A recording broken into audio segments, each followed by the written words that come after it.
Hello and welcome to Dateline New Haven on WNHH-FM, New Haven's home for community radio. This is Paul Bass inviting you to look behind the headlines on the stories that make our community tick.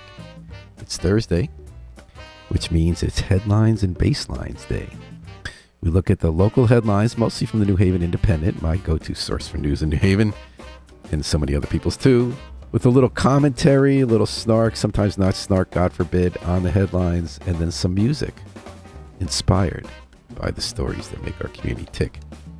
The big headline this week, as of noon on Thursday, there might be other big headlines coming, who knows. The headline is Yale buys lab office building for $139.6 million. Whoa. That building in question is 300 George Street. It has an interesting history. I will talk about it for a moment. Obviously, the big issue here is Yale buying up more property, which is a mixed bag, because Yale is our economy now, Yale Medical School, and that's a biotech research and development site for both the medical school and for tech stuff, biotech. That is what our economy has become. It used to be a building for SNET, S-N-E-T, the Southern New England Telephone Company, right? So that used to be a big employer, along with factories in town. We know how that changed over the years, and that building's a symbol of it. It got repackaged in the go-go 80s, 90s era. It was in the 90s when a huckster developer came to town, started paying off people in government to get good deals and breaks, and he bought that property. He knew that that empty building could turn into something, probably tech. He didn't really do anything fixing up the building. That wasn't his game. Instead, he used his political context to get the assessment of that building changed. So he bought it for $500,000, and he got taxes even lower, which hurt the city because then other people who had property in that same neighborhood could use it as a comparable. You know what comparables are? That means if you sell a property or buy property and then you get taxed on it, you look at what similar buildings cost. That's how people decide how much to pay for properties. And in a world that makes sense, that's how much you get taxed on a property. In New Haven, if you own a residence you live in, that is how you get taxed. They say, well, other buildings sold for this, so that's how much yours sold for, that much similar, so that's what we'll tax you for it. If you're in business and you pay off politicians, or you're just smarter than they are, or intimidate them with lawyers, when you have commercial properties, you actually pay a lot less than a building is worth on taxes, like a lot less. But that's another story. This was an example of that. In 2000, the developer Rob Matthews has now been sentenced to prison for one of his scams. He flipped it without doing anything to it to $27.5 million to a developer named Carter and Stanley, who does build stuff. He's been building up all these and fixing up buildings. He fixed up 25 Science Park. He's been building the 100 and 101 College Street biotech towers, and he's a preferred developer at Yale. Yale likes the way he does business because he does it right? So he makes the building in good shape, and they rent a lot of office space from him and lab space. And then eventually Yale says, well, Yale thinks long term. They don't think a year, don't think 10 years. They think the next century for real. And they said, well, it's better if we own the property, right? And of course that screws us. That sucks for us because of they're considered a nonprofit, Yale, the way that a storefront church is considered a nonprofit, or a soup kitchen, or a food bank. So now they're not going to pay taxes on this building, right? $139.6 million they paid, and they'll be phased out. New Haven struck what's called a deal. It was really a one-sided deal with Yale for how to increase its contributions for 6 years while it gets benefits forever. But as part of that deal, Yale agreed that when it buys a property that pays taxes, and then it's going to take it off the tax rolls, it's got to be phased in over a bunch of years. Better than nothing, especially if you're a politician who's running for re-election a couple times, you get that benefit for a couple of years before leaving behind a city and school. But it's not the politician's fault that Yale's buying properties, right? This has been going on. And it's not all bad, right? We want an economy. We weathered the last two recessions and mini recessions better than other cities. Not so much the one in 90, but definitely the one in 06. And a downturn in between them, because we have a nonprofit economy that doesn't move. So it used to be manufacturers hired the most people in New Haven and places like SNET. But those are big corporations that don't really care about our city. They did once upon a time. And they just move people around where they can spend less money, if it's the South where they pay less, or for whatever other reasons. And while Yale and Yale New Haven Hospital, which now account for more jobs than the next 8 or more employers combined in our city, they might start new ventures in other communities, but they kind of have to be here. So there are benefits to that. There are jobs. There are buildings that aren't empty. There's spin-off spending. But we're still cheated because they're not paying taxes on that property. We get reimbursements from the state through the pilot program, and that's a good thing. That's why a nonprofit economy isn't necessarily unprofitable for a city that otherwise wouldn't have as many jobs and as much development if we're getting half the taxes on it that we would get, and people are employed, and otherwise it wouldn't do anything. Like where Gateway went into 2 downtown blocks, or for 10 years they sat vacant. More than 10 years, 20 years in one of the properties, Malley's property. So, we do get, besides having a public service in that point, which is a community college, which is important for people and people downtown, we actually do get pilot reimbursement where we got nothing before. But the bottom line is, Yale's got over $40 billion in its endowment. So do so many of these institutes of higher learning. They got these tax breaks centuries ago when they were little religious-oriented schools or just small schools with a public purpose. They're now big business. Sure, they do good things. A lot of businesses do good things, right? I like music. That doesn't mean you shouldn't pay taxes if you're Taylor Swift or Sony Records. But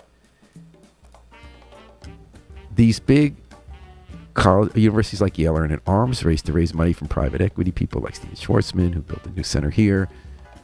And they are really oriented. Isn't always A, an educational purpose, and B, they don't need the help.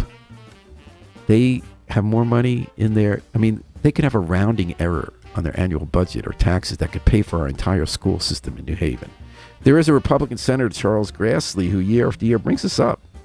He has hearings and he says there should be a level at which these huge corporations that act like corporations, by the way, act in their own self-interest, not in the public self-interest, in terms of self-perpetuation through the money they raise, and they make decisions based on that. They should be taxed like everybody else. So no matter what deal New Haven strikes, until we can change either our reliance on the property tax in Connecticut or this broken system where the ultra wealthy basically have their own institution that takes from our city and doesn't give back, deals like the one on that property will always be what Crooked still sings about as the last fair deal gone down.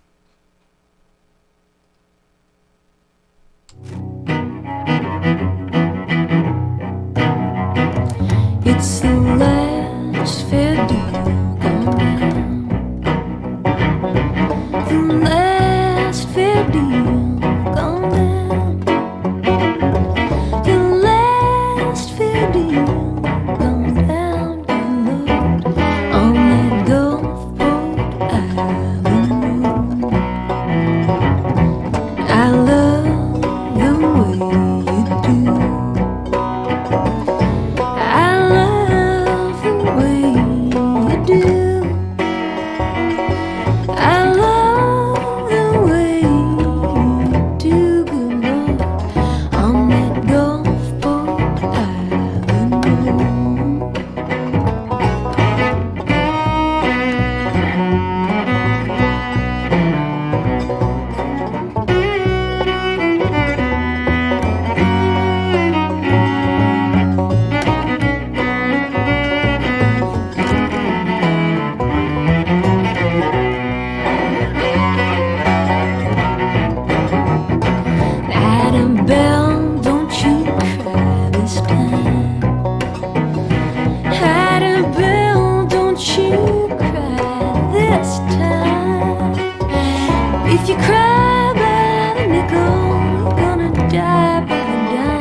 It's the last fair deal gone down.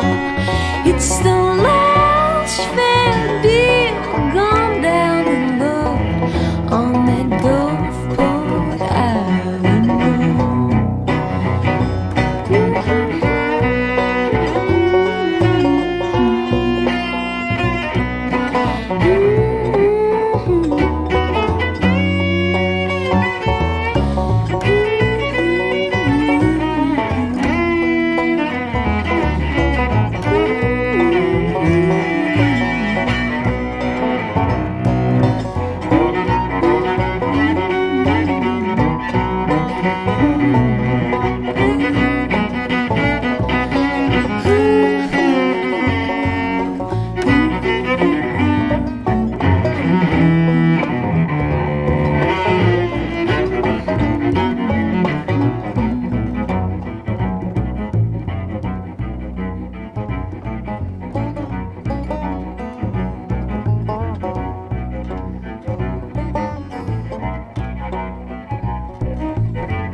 Love that fade out from Crooked Still.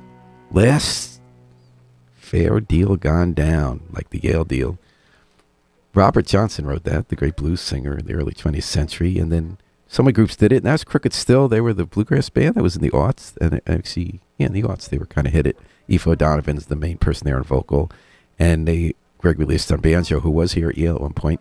Rashad Eccleston on cello. And I loved about their renditions, they were kind of original. I loved the way they used the cello more than a fiddle in bluegrass, which I thought had a more soulful, a little bit of a deeper feel to it, and added a little mournful sense, that last fair deal going down here on Headlines and Basslines at WNHH FM's Dateline New Haven.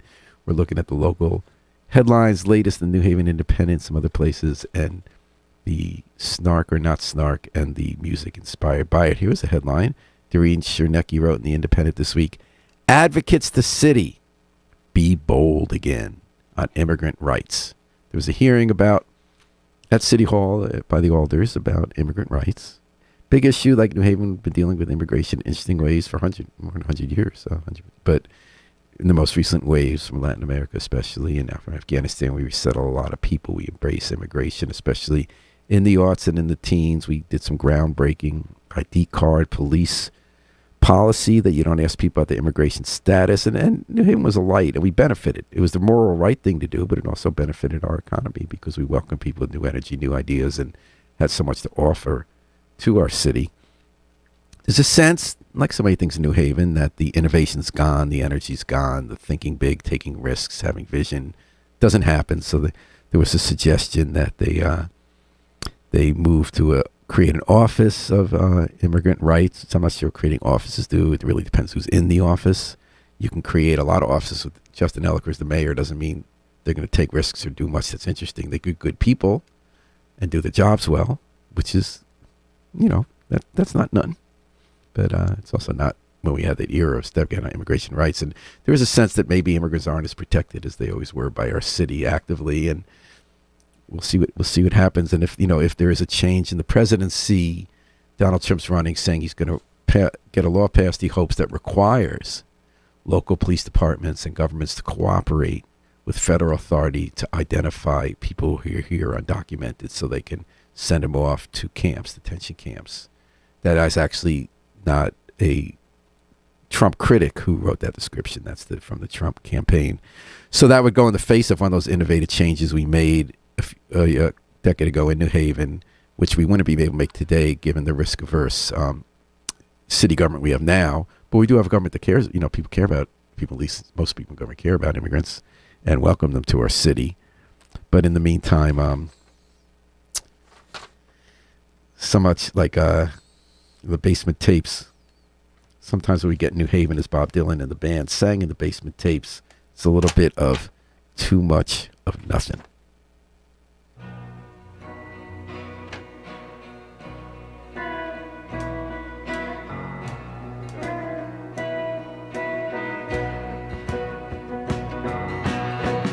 Too much of nothing to make a man feel at ease.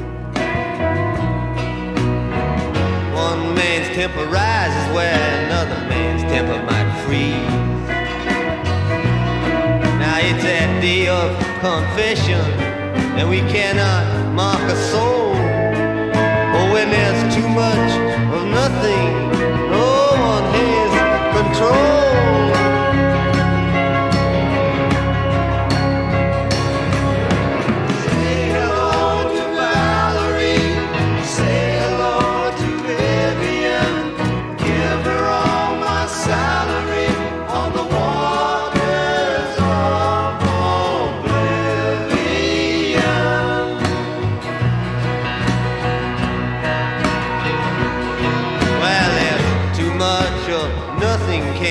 Cause a man to weep. He can walk the streets like most and boast of what he'd like to keep. But it's all been done before, it's all been written in the book. And when there's too much of nothing, nobody should look.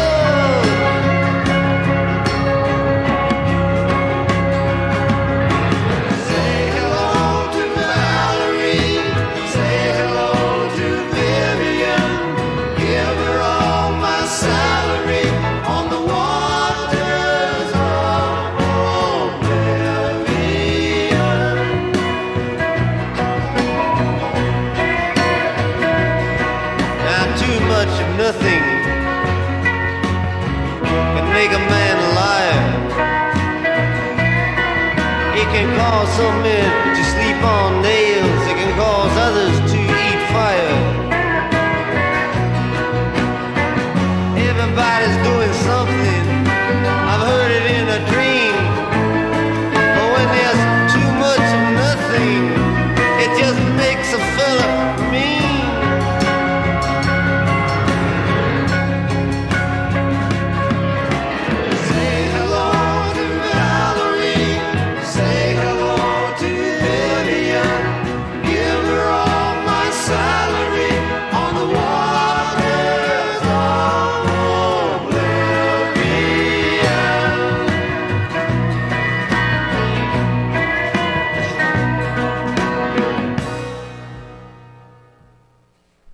Say hello to Valerie.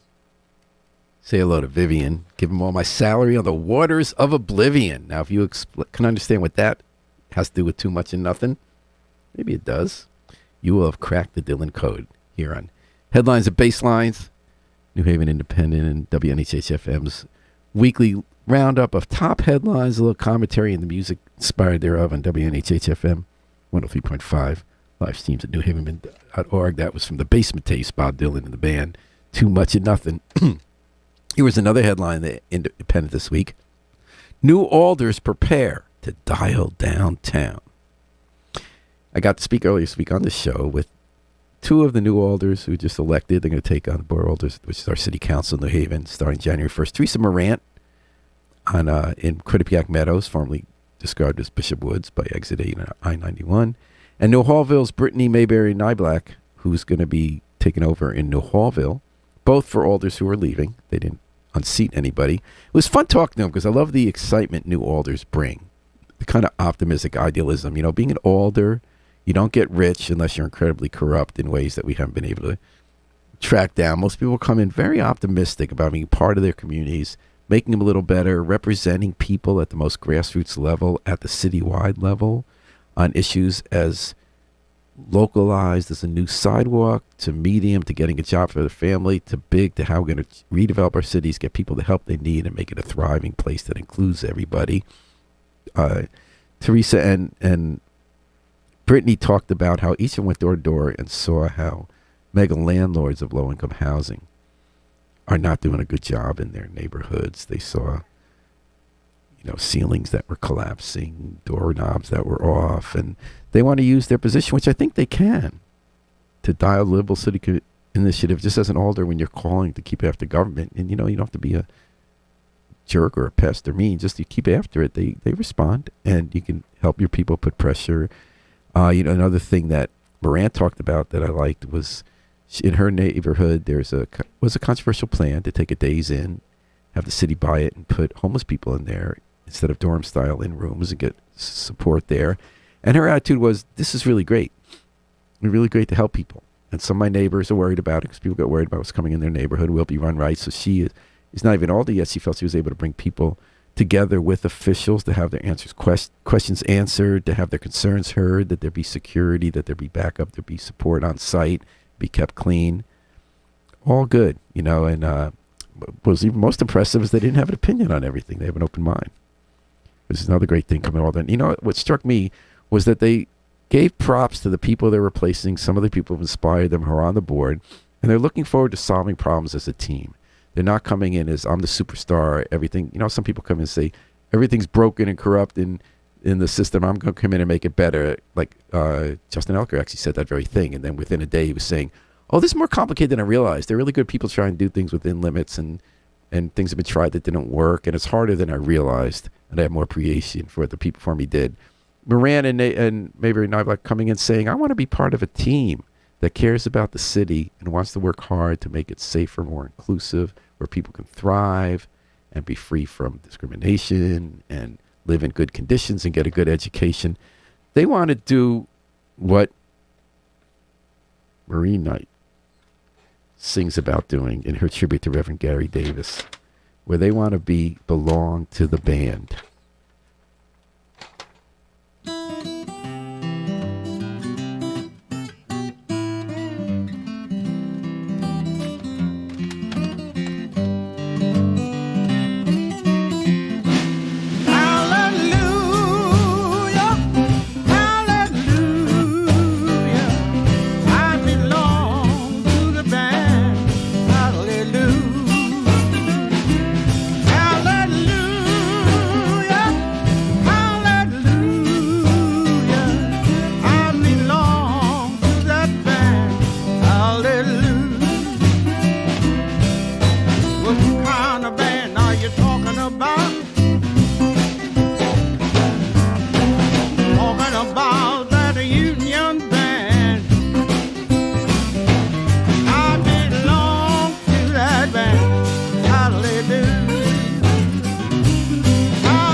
Sit right down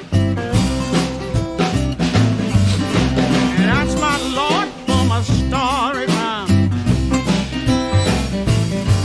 Belong to that man. Hallelujah. Hallelujah. Hallelujah. I belong to that man. Hallelujah. Hallelujah.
I belong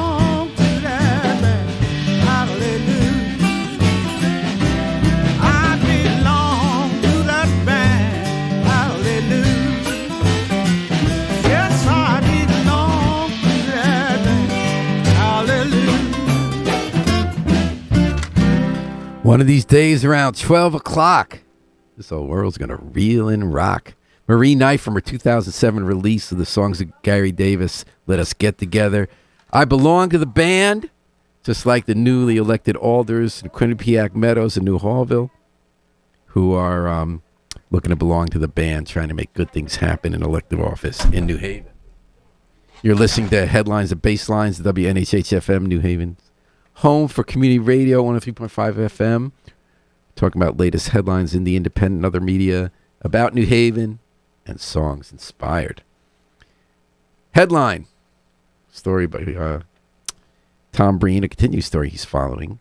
Pattis slams judge on Silverstein suspension. Norm Pattis is the crusading attorney, stands up for people who are on their heels and in trouble, whether they were at the January 6th protest at the U.S. Capitol, whether they have guns, they're worried the government's not going to let them wave around in public and shoot whoever they want. Norm is there.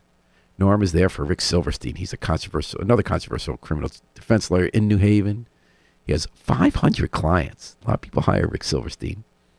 He gets in judges' faces. He gets in trouble. He got in trouble again. He usually gets a reprimand, but Judge Brian Fisher, state judge, said, I'm suspending your license for a year. Rick says if that goes through, career is over. Norm Pattis is representing Rick, filed an appeal. Part of what's interesting is the use of language in this case, and in what the judge wrote about why he's suspending Silverstein's license and what Pattis thought the judge really overstepped. I'd like to just read those two quotes. Here is the relevant quote from Judge Fisher. He said Silver, quote, has 5 reprimands, an imposition of conditions, and 1 suspension for a period of 6 months, which was stayed. This is an abhorrent history for a practicing attorney. Most attorneys with the disciplinary record of the respondent, that's Silverstein, would have crawled on their hands and knees to deliver the requested documents to the grievance committee, fearing their right to practice law could be suspended at any time. The respondent's cavalier attitude toward the grievance process is staggering. So, I mean, it was kind of nervy. When he got in trouble for allegedly mishandling $250 from a client, Silverstein did not put in paperwork to deal with it that he was supposed to turn in. So, he's in trouble. Like a lot of people he represents. The question is, does the punishment fit the crime? Pattis says no. Here's what Pattis wrote. He was talking about that same quote I read. Quote, certain remarks made by the trial court regarding the respondent, noting his, quote, abhorrent, close unquote, disciplinary history, and suggesting that a lawyer in the respondent's position might, quote, crawl on his hands and knees, close quote, to a reviewing panel, suggest an actual animus on behalf of the trial court toward the respondent, and are so wholly exaggerated as to undermine the respect for the law and the court. Pattis criticized the judge's, quote, demonstrated bias against Attorney Silverstein in the form of intemperate remarks, including a shocking statement about the attorney appearing on hands and knees. Well, we'll see what happens. I have a sense that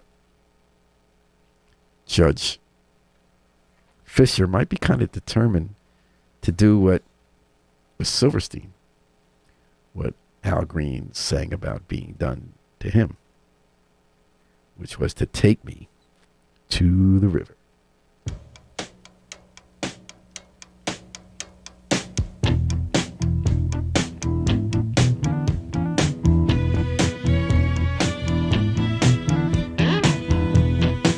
I'd like to dedicate this song to little Junior Parker,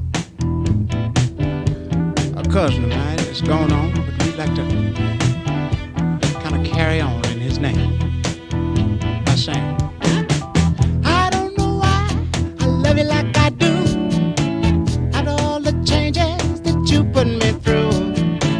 Used all my money and my cigarettes, and I haven't seen how to have you yet. I wanna know, won't you tell me I love to stay? Take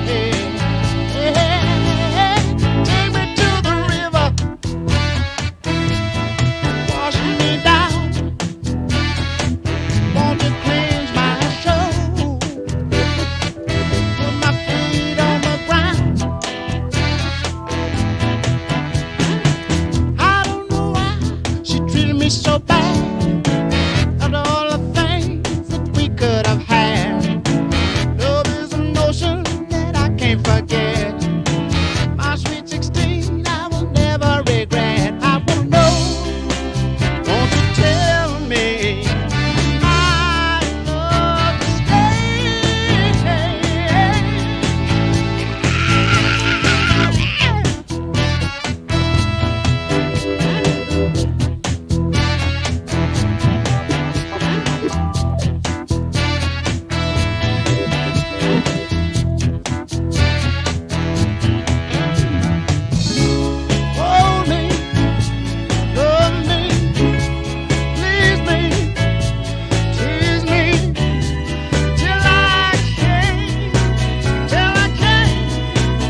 Take Me to the River, classic track by Al Green. In his understated way, the little beep of the horn, the way he pulls back all the feeling he has when he's singing, but you see it kind of creep out like he's singing in tongues by the end of so many of those songs. Tightly produced. Interesting, it was reissued by the Talking Heads with a full-out blast, taking that energy in it and coming out front to assault you. I think both are great versions, including the original there by Al Green, one of our great soul artists, here on Datelines and Headlines and Basslines on Dateline, New Haven. WNHH-FM, New Haven's home for community radio. Here was a headline that meant a lot for people of a certain age, i.e. old farts like your host here. This is in the Times. Norman Lear, whose comedies changed the face of TV, is dead at 101. Norman Lear was born in New Haven. You see his picture on Edgewood Avenue on one of those posters, the Chapel West District, erected of famous people who had their childhood here, became who they were on the streets of New Haven. He went on to become a legendary TV producer, did all these sitcoms that broke new ground in the 70s and early 80s, developed real life-seeming characters dealing with comedy with such serious issues of our day that were being fought about on the streets, in legislatures. Norman Lear got us to see these issues affecting real people in ways they can laugh at themselves while still having their respect. I'm thinking All in the Family was the classic first one of the bigoted Queen's family, but they were also humanized in an interesting way. My favorite character was Meathead, who was the the son-in-law who was a radical, who the old conservative Archie Bunker would make fun of. But then, the spin-offs with the Jeffersons was a middle-class black family at a time when there was sort of a new emerging black middle class and all the contradictions that entailed. Maud, Good Times, and then showed a public housing family with a lot of respect and dignity and always humor. Sanford and Son. I think Norman Lear did a good job, and while stuff might not seem groundbreaking today, obviously more important were the marches, the legislation, the speeches, the research done in the 60s and 70s about civil rights and how to rethink, how to reclaim the promise of the nation. I would also argue that Norman Lear's sitcoms played a role in having us see each other as human and try to figure out our toughest challenges with also being able to laugh, not at people, maybe at ourselves more than anything, which is why I always loved Meathead. But the other thing is that Norman Lear made it to 101 years old, and he was active till the end. It's just think about these people. So maybe he had listened to Michelle Schacht singing years back on her album Arkansas Traveler about the secret to the long life, knowing when it's time to go.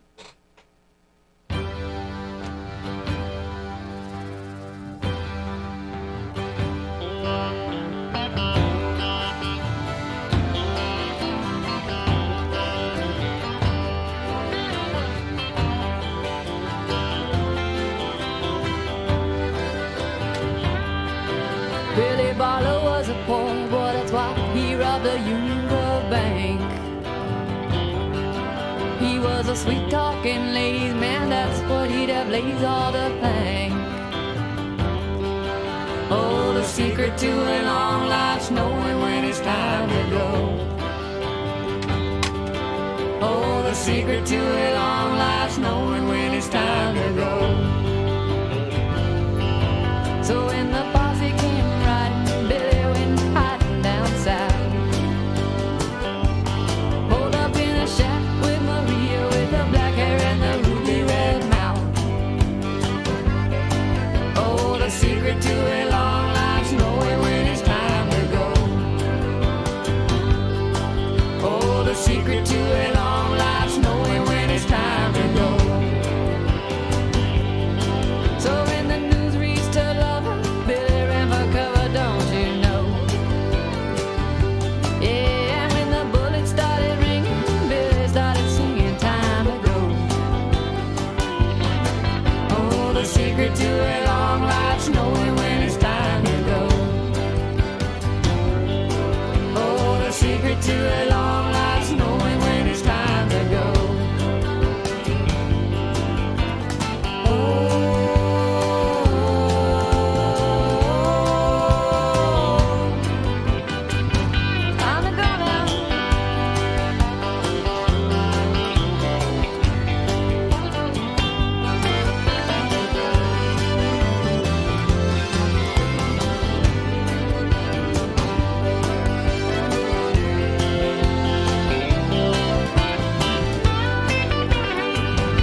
secret to a long life's knowing when it's time to go. Oh, the secret to a long life's knowing when it's time to go.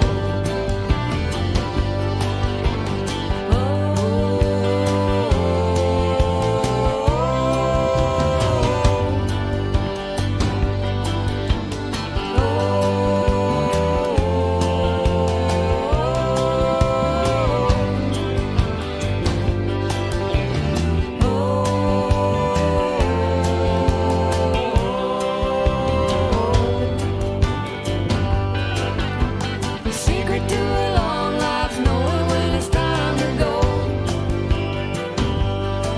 Oh, the secret to a long life's knowing when it's time to go.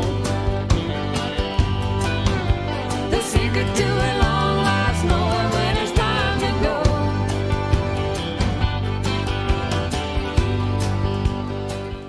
The secret to a long life's knowing when it's time to go. Norman Lear knew it. He made it to 101, New Haven, born and raised Norman Lear. And that was Michelle Shock, backed by, among others, Levon Helm and Richard Manuel, the band. Her album, Arkansas Trailer, here on Headlines and Basslines and WNHH FM. Here's another headline from the week. Story I found really interesting in New Haven Independent by Maya McFadden. Monsieur Senderoff's students speak, comma, play, comma, learn. Maya was in the classroom. She does a lot of that as a reporter. She's an education reporter who actually goes to school, sees the kids and the teachers and how they're actually learning rather than just quoting other people talking about it. And she went to Metropolitan Business Academy with a good French teacher named Dylan Senderoff. That's Monsieur Senderoff. And he does immersive dialogue with the kids. So instead of starting with grammar or writing out stuff, he has them talking French beyond what they might already know as a way to pick it up that way. That's kind of creative approach, a little bit like the Opan in Israel. They do that with Hebrew.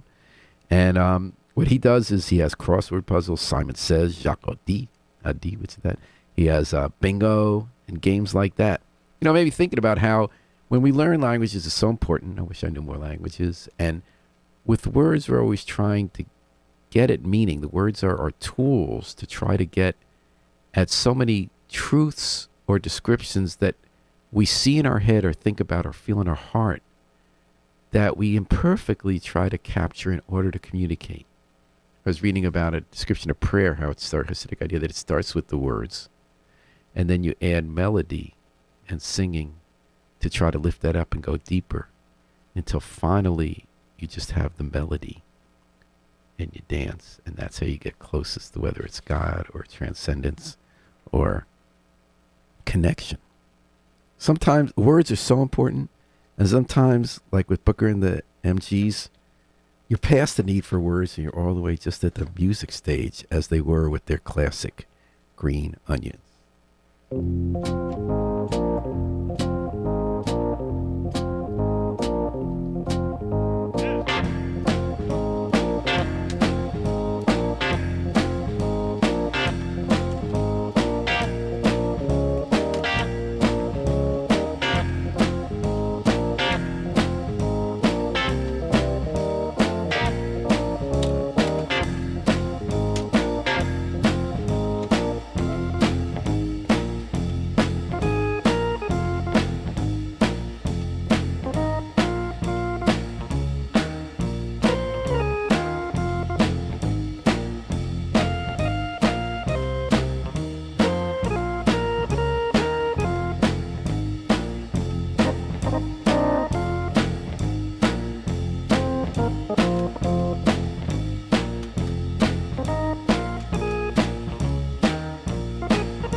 Green onions. Booker T and the MGs, of course, here on Headlines and Basslines. Another headline this week in the New Haven Independent. Anti-recidivism program lands $2 million. The Fed sent us more money. Fed sent us a lot of money. It's kind of good to know Feds. For the PRESS program. That's Program for Reintegration, Engagement, Safety, and Support. What that really means is help people coming out of prison and get straight in their lives. We have a good program here, Connecticut VIP Violence Intervention Project. It's a trend in the country, and I think it's a good trend of having support for people when they come out of prison. We've locked up so many people, we continue to, in our society. They come out, and it's harder for them to make it than when they came in sometimes, and the problems that led them to a life of crime continue. So if we want them to do better and our whole society to do better, obviously we want people who can help them get housing, jobs, counseling, whatever it needs, financial advice. And that's what VIP does. It's people, to some extent, outreach workers who are in the lives themselves and straightened out. And other people just have a good career working with people and caring about people and it's shown results. This will help them expand it, hire 2 new life coaches. There's 78 people in the program now. It'll be able to be bigger. And it'll include people in gangs who maybe aren't even in prison yet, but might be headed that way. I'd like to know a little more about that. Anyway, to help them recover from what Blind Lemon Jefferson, the classic bluesman, sang about in the Penitentiary Blues.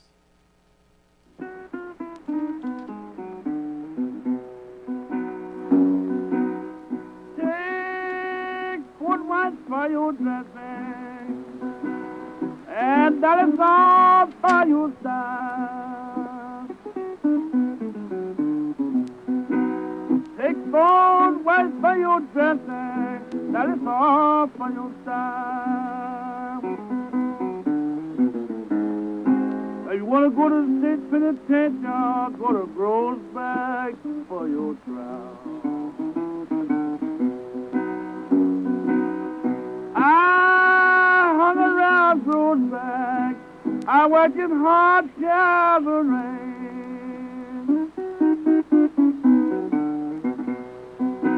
I said I hung around Groesbeck, working hard rain. I never felt the least bit uneasy till I caught fast the penitentiary bound train.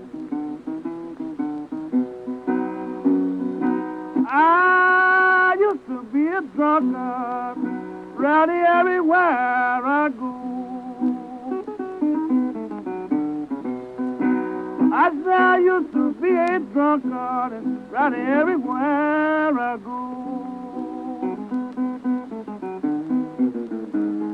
If ever I get out of this trouble I'm in, man, I won't be rowdy no more. Boy, don't be bad. Please don't cry too much. I said, boy, don't be bad.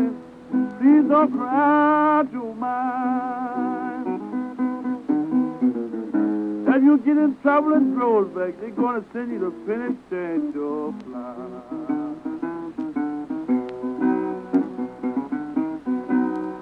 I want you to stop and study. Don't take nobody's life.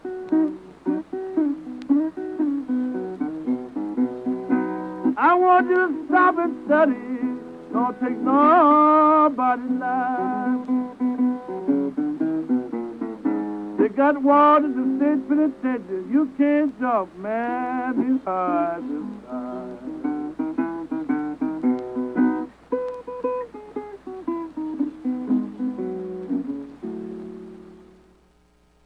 Blind Lemon Jefferson, penitentiary bound. Hopefully some people who are bound or coming out will get the help they need to live a better life in New Haven with new money coming in to help the CTVIP Violence Intervention Program. Well, tonight we'd light the first candle Jewish people do for the holiday of Hanukkah. Obviously, as with so much else, that holiday is fraught this year with all that's going on in the horrible death and destruction taking place in the Middle East and the ongoing conflict with Israel and the Palestinians, Israeli Jews and the Palestinians there. And as with so much else, this holiday, as with so much of religion, can be interpreted many different ways. People could take lessons from stories and rituals and rules that have come down over the ages to argue for more violence, more hate, or in seeing the light in each other that makes us share a common humanity, and that we're stronger together and loving each other and respecting who we are rather than trying to hurt each other. I hope we have the latter translation this year.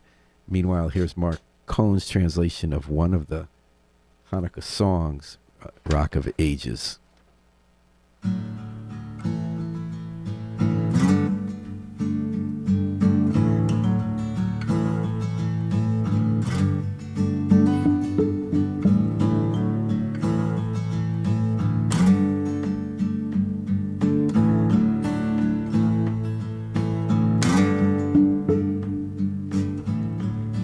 Rock of Ages, let our song praise your saving power.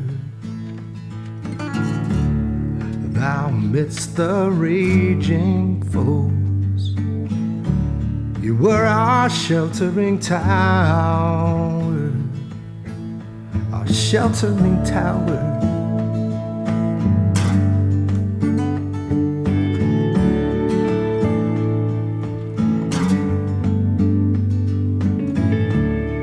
Rock of Ages, let our song praise thy saving power. Thou amidst the raging foes, you were our sheltering tower, our sheltering tower.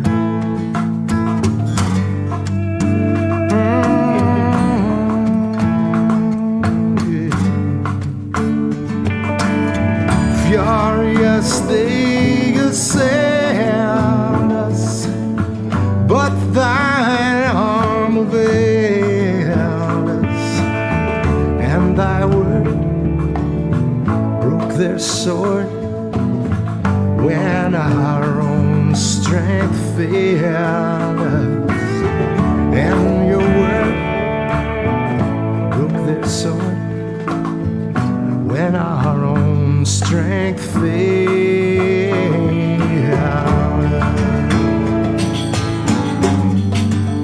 Oh, Rock of Ages. Oh, yeah.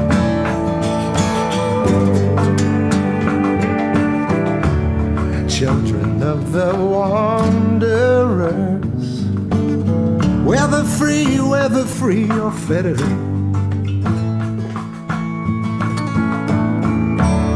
wake the echoes of the songs where you may be scattered, where you may be scattered. All right.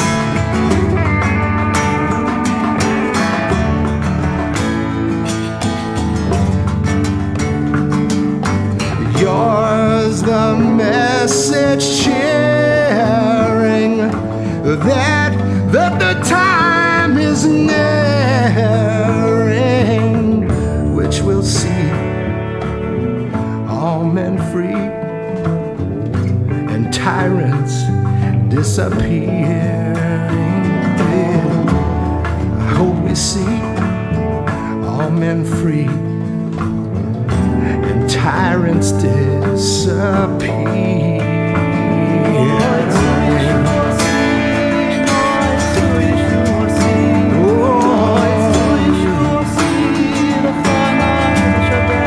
Stand up, I'm about it.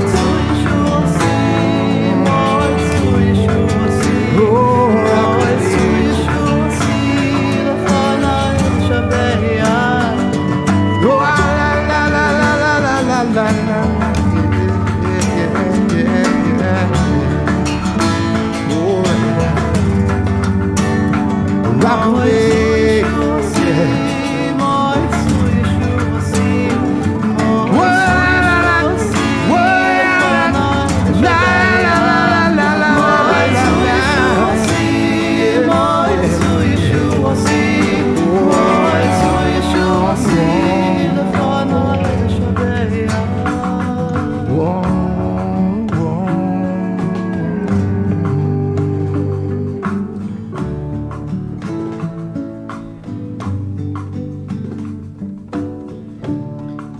see all men free and tyrants disappearing.